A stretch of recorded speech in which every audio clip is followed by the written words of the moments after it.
अस्सलाम वालेकुम स्टूडेंट। अब हम जोन से सब्स्टिट्यूशन रिएक्शन ऑफ बेंजीन, जैसा कि मैंने आपको बताया है कि बेंजीन में दोनों तरह के रिएक्शन होते हैं। ठीक है, मैं आप दोबारा इस तरह से रिकॉल कर देती हूँ। अल्केन्स, जैसे आपने प्रीवियस चैप्टर में पढ़ा था, अल्केन के अंदर सब्स्टिट्यूशन होती है बट फ्री रेडिकल सब्स्टिट्यूशन होती है, और अल्कीन और अल्काइन के अंदर एडिशन होते हैं पर इलेक्ट्रोफिलिक एडिशन होती है। ठीक है, लेकिन बेंजीन के अंदर सब्स्टिट्यूशन रिएक्शन भी होते हैं और एडिशन रिएक्शन भी होती है, लेकिन बेंजीन की जो सब्स्टिट्यूशन होती है वो इलेक्ट्रोफिलिक सब्स्टिट्यूशन होती है, यानी इलेक्ट्रोफाइल अटैक करता है बेंजीन के ऊपर, और बहुत उस इलेक्ट्रोफाइल को बहुत ज़्यादा स्ट्रॉन्ग होना चाहिए।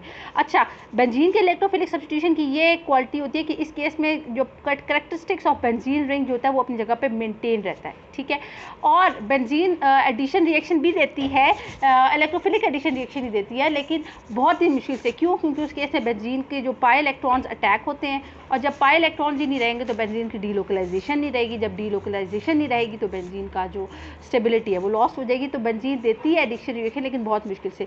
तो आज हम अभी जो इस टॉपिक में हम स्टार्ट करते हैं with the first category of reaction of benzene, और उसका नाम है इलेक्ट्रोफिलिक सब्स्टिट्यूशन रिएक्शन। क्योंकि बेंजीन की जितने भी सब्स्टिट्यूशन रिएक्शन होते हैं वो इलेक्ट्रोफिलिक सब्स्टिट्यूशन रिएक्शन होते हैं। इसकी कौन कौन सी कैटेगरी है? इलेक्ट्रोफिलिक सब्स्टिट्यूशन में रिएक्शन में शामिल होंगे हैलोजिनेशन,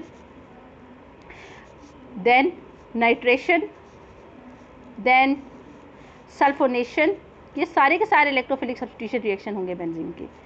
ठीक है, फ्रीडल जो क्राफ्ट है वो भी इसमें शामिल होंगे।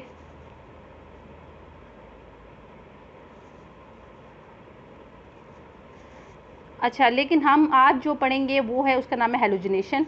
हैलोजिनेशन भी एक type of electrophilic substitution reaction of benzene है। ये हमने ऊपर वाले रिएक्शन में भी हमने पढ़ा था। ऊपर वाले हमने यही पता है। हैलोजिनेशन में भी क्या होता है? हैलोजिनेशन में क्या होता है कि हैलोजन बेंजीन के साथ, हैलोजन कोई भी हैलोजन इन द हैलोजन का मॉलिक्यूल, अब हैलोजन आपको पता है group 7 of the periodic table है, और हैलोजन में फ्लोरीन, क्लोरीन, ब्रोमीन और आयोडीन सारे शामिल होते हैं। हैलोजिनेशन में बेंजीन रिंग का आप रिएक्शन कराते हैं फ्लोरीन के साथ या क्लोरीन के साथ या ब्रोमीन के साथ या आयोडीन के साथ, और इस केस में आप कैटलिस्ट यूज़ कर सकते हैं डायरेक्ट आयरन या आयरन हेलाइड। आयरन यूज़ कर सकते हैं या आयरन हेलाइड। अगर आप आयरन भी यूज़ करेंगे तो फाइनली वो जो आयरन है हैलोजन के साथ मिलकर आयरन हेलाइड ही बना देगी। ठीक है, या आप एल्यूमिनियम हेलाइड भी यूज़ कर सकते हैं। एल्यूमिनियम क्लोराइड भी आप यूज़ कर सकते हैं। एल्यूमिनियम हेलाइड या एल्यूमिनियम क्लोराइड कुछ भी आप यूज़ कर सकते हैं। सो यही हम हैलोजिनेशन पढ़ते हैं। The introduction of halogen group in a benzene ring is called halogenation. जब हम बेंजीन ग्रुप की इंट्रोडक्शन करते हैं बेंजीन रिंग में तो इसको हम हैलोजिनेशन कहते हैं। Benzene reacts with halogen, benzene halogen के साथ रिएक्ट करती है in the presence of a catalyst like FeBr3, AlCl3, यानी एल्यूमिनियम AlX3 उसकी कोई भी टाइप हो सकती है, और आयरन हेलाइड की भी कोई टाइप्स हो सकती है, लेकिन उन्होंने एग्जाम्पल में दिया है FeBr3 एंड AlCl3। ठीक है, क्लोरीनेशन, अगर हम बेंजीन की हेलोजिनेशन में तो क्लोरीनेशन भी हो सकती है, ब्रोमिनेशन, फ्लोरिनेशन और आयोडिनेशन सारी हो सकती है, लेकिन वो ये कह रहे हैं कि chlorination and bromination are normal reaction. अगर हम बेंजीन रिंग में इंट्रोड्यूस करेंगे क्लोरीन या ब्रोमीन तो नॉर्मल रिएक्शन है। ठीक है, फ्लोरिनेशन इज़ टू विगोरस, लेकिन जो फ्लोरिनेशन हम करेंगे वो बड़ा ही सख्त किस्म का रिएक्शन है। And iodination gave poor yield, लेकिन अगर इसी तरह अगर हम आयोडिनेशन करेंगे बेंजीन रिंग की तो बड़ा पुअर यील्ड हमारे पास ऑब्टेन होगी। ठीक है, वो ये कह रहे हैं कि benzene plus Br2 benzene ring है, इसका हम रिएक्शन Br2 के साथ कराएंगे in the presence of FeBr3। ये बात समझ आइए।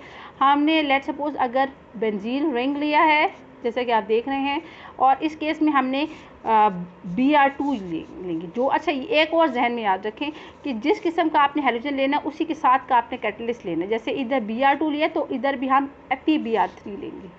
ठीक है, अगर हम ब्रोमिनेशन करना चाहते हैं तो जोन से हाइड्रोजन वैसे ही कैटलिस्ट यूज़ करेंगे, तो इस केस में क्या होगा कि एक हाइड्रोजन की जगह Br ग्रुप आ जाएगा और आपके पास HBr रिलीज़ हो जाएगा और आपके पास ब्रोमोबेंजीन बन जाएगा। इसी तरह अगर आपने सिमिलरली क्लोरीन आप क्लोरीनेशन करना चाहते हैं तो FeCl3 आपने यूज़ किया और क्लोरोबेंजीन आपके पास बन गया और HCl। ठीक है,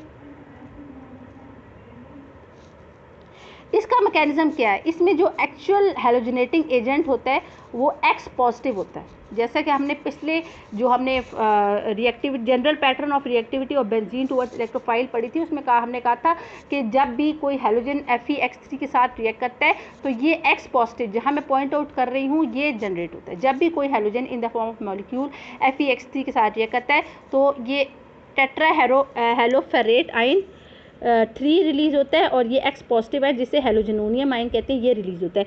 तो ये मेन हेलोजनेटिंग एजेंट है इस केस में, यही अटैक करता है बेंजीन के पास, और ये हाईली पावरफुल बहुत ज़्यादा स्ट्रॉन्ग इलेक्ट्रोफाइल है। ठीक है, वो ये कह रहे हैं the actual halogenating agent is X positive, that is Cl positive और Br positive, is formed by the following mechanism. इस मैकेनिज्म से बनेगा कैसे, X2 plus FeX3, X2 FeX3 के साथ एक एक्स पॉजिटिव बनाएगा और FeX4 नेगेटिव। ठीक है, देन नेक्स्ट स्टेप में क्या होगा, अगर हमारे पास वो X2 की जगह Cl2 FeCl3, तो हमारे पास बनेगा Cl पॉजिटिव और FeCl4 नेगेटिव। ठीक है, अब आगे क्या होगा, ये जो Cl पॉजिटिव ये बहुत स्ट्रॉन्ग इलेक्ट्रोफाइल है, फिर क्या होगा, ये वाले पाई इलेक्ट्रॉन इसके पास अटैक करके इसके साथ सिग्मा बॉन्ड बना देंगे बेंजीन का, टेम्परेरी